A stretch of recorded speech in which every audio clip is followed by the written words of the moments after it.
So the concept here is, suppose there is a metal rod and you are using a wool to rub it.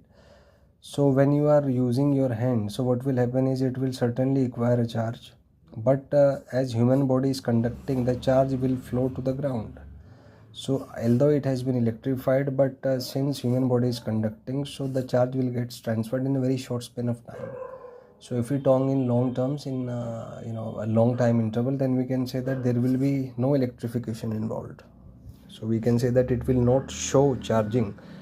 So as per the time duration is enlarged, so in a long term it will not show charging, as charge will flow. So second is correct over here.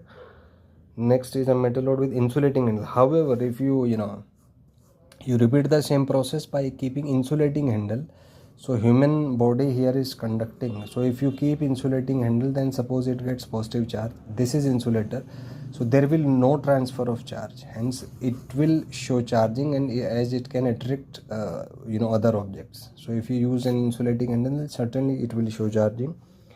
So we can say that first option will be correct over here.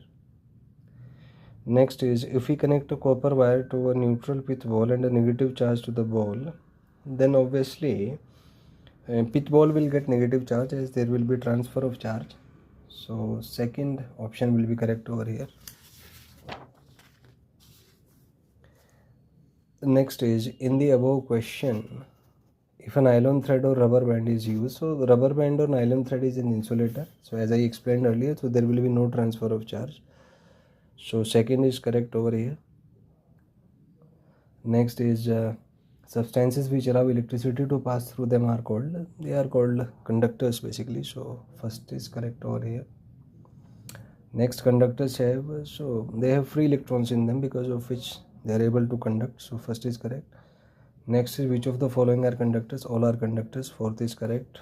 Which non-metals are? All are example of non-metals. 4 is correct. Next is, non-metals they offer high resistance to the flow of electricity. So first is correct over here. Next is, substances are, so substances may be metals, non-metals or semiconductors. Fourth is correct. Next is, substances are, they may also be classified as conductors, semiconductors and insulators. Fourth is correct over here. Next is, when some charge is given to a conductor, then it gets distributed over the entire surface. Yes, because suppose this is a conductor and you put up positive charge over here, then what will happen is it has contain excess of free electrons, so they will ultimately get transferred to this point, and ultimately the potential energy of the system has to be minimum. So in a steady state we can say that there should be uniform distribution